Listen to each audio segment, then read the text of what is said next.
Okay, let's get started then. Happy Founders Day, everyone. We are all familiar with the story of how Kappa began. In 1870, four of the founders signed Kappa's charter in the home of Minnie Stewart. Then on October 13th, all six women boldly marched into Monmouth College's chapel service to proclaim that they had started a fraternity.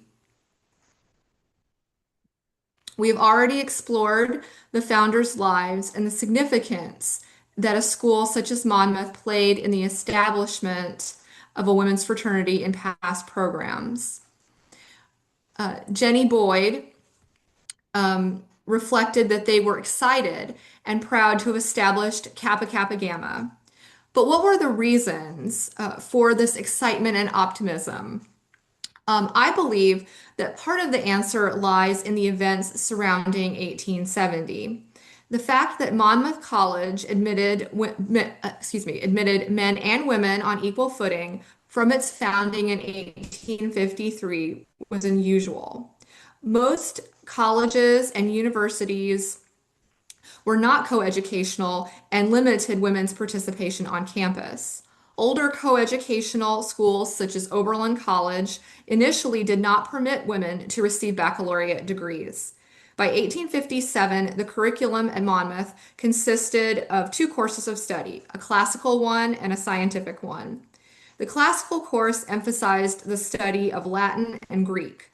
During their freshman year, students typically took Latin, Greek, algebra, geometry, composition, and rhetoric.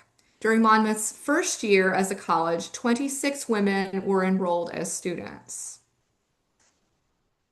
Then in 1862, President Lincoln signed the Morrill Act into law, thus establishing land-grant colleges. According to the act, the federal government ceded some of its land to the states so they could build universities. Public land-grant universities were originally established to teach agriculture, military tactics, and the mechanical arts to agricultural and industrial workers. These universities also offered classes in liberal arts. One consequence of the Morrill Act was that it opened the door for coeducation.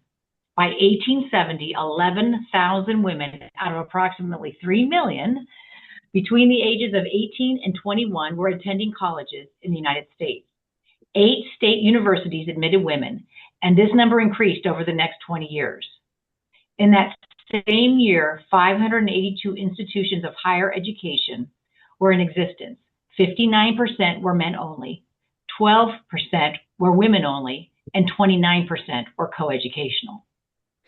Despite this progress, Lou Bennett still remarked that their world, in Monmouth anyway, seemed to be moving too slowly.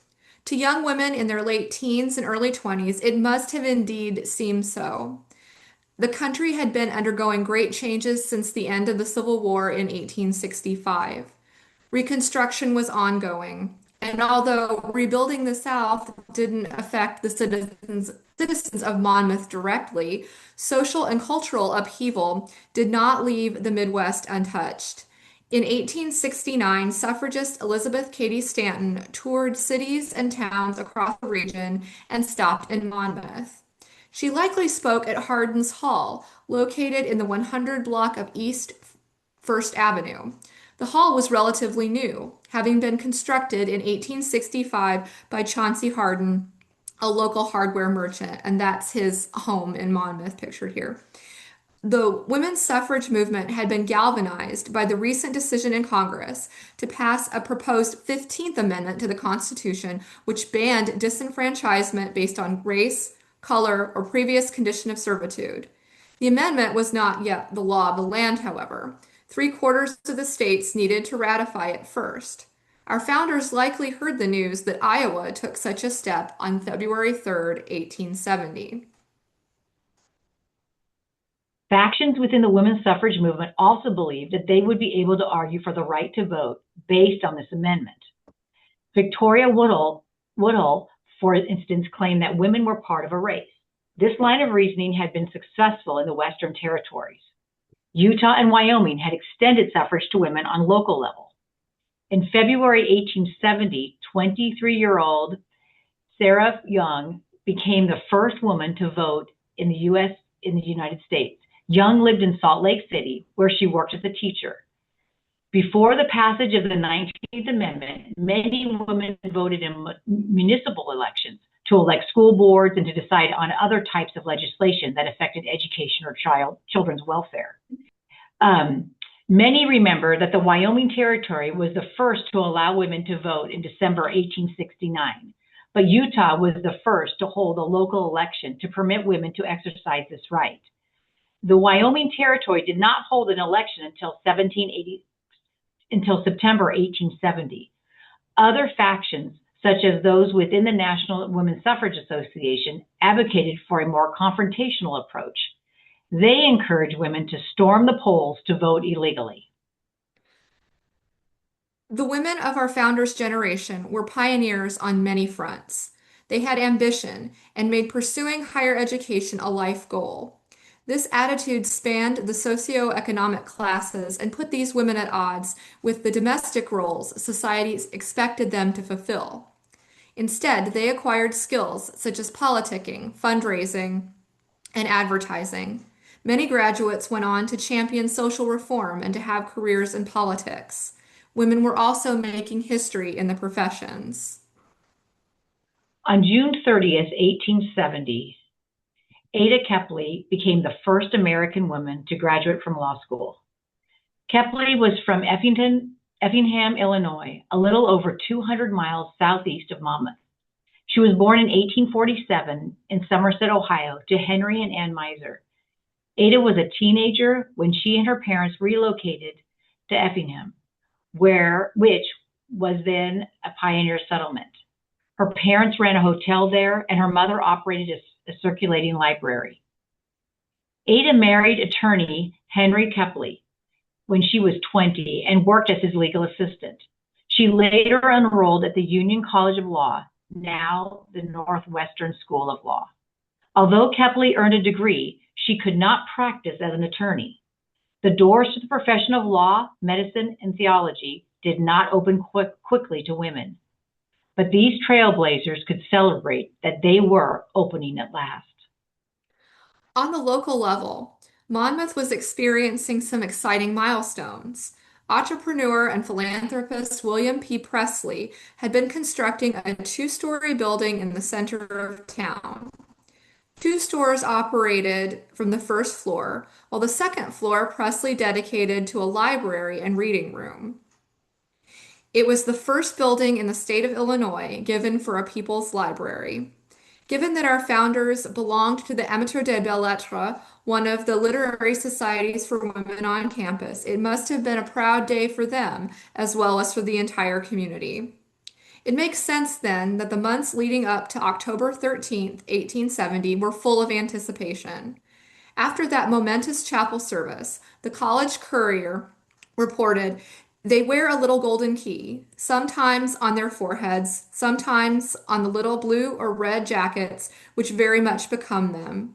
We have been able to count only 6 of them, and as has been intimated, they are on a voyage of discovery. A new generation of sisters leads the voyage now, but it continues to inspire positive change in the lives of many. So now what we'd like to do is close our program with the Founders Day ceremony. The Founders Day ceremony dates back to 1949 when Elizabeth Ryder Gilhurst Cornell prepared it for the Washington, D.C. alumna celebration of Founders Day. It was put into ceremonial form by Helena Flynn Agee, Pittsburgh, former fraternity president. In more recent times, it was edited by Jean Hess Wells, Georgia, former fraternity president. Because the Founders Day ceremony is not secret, it may be performed before uninitiated members and guests.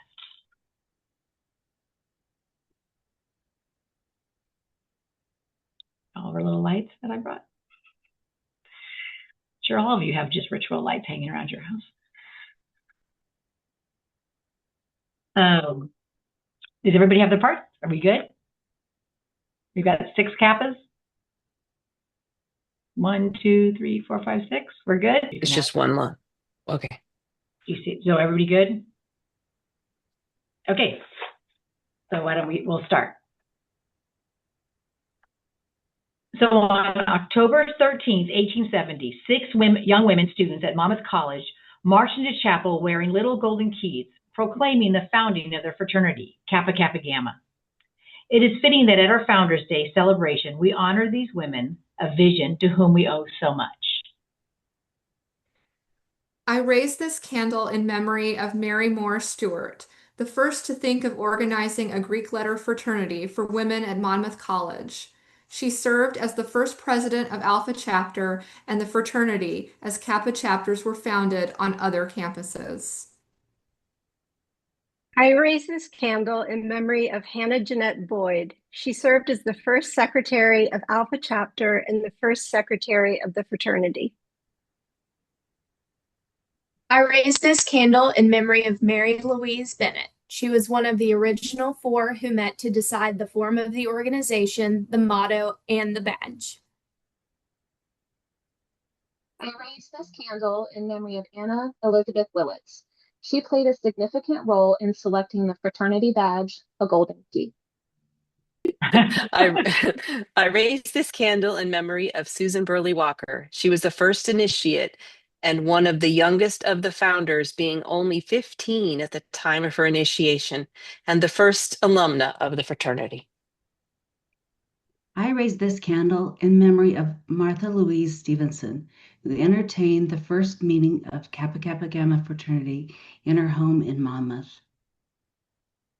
These candles honor the great fraternity they founded, now 155 years old, with its 139 active chapters, 218 alumni associations, and more than 335,100 total initiated members. Kappa Kappa Gamma, the inspiration of our ideals and the foundation of our ever-glowing circle of friendship. Congratulations. Happy Founders Day, everyone. Thank you. Happy Always, Founders Day. Thank always you, ladies. wonderful. Yes. Thank you Thank so you. much. Being here. So be around next Sorry. time. Next month, we're going to do it quickly. It's November 4th, I think it is. I think it's in a couple weeks. Let me check my calendar here. I'm in Yes, denial that Yes, November's it in a is couple November weeks. 4th. Yep, November 4th. Yep, and it's going to be Sisters in the Arms, Kappa, and the military. Mm. And then we'll do some ritual at the end of it. Wonderful. Thank you. So Thank Thank you you. guys Have some so time. much. Bye. All right. Stay on for a little Good bit. night. Good night.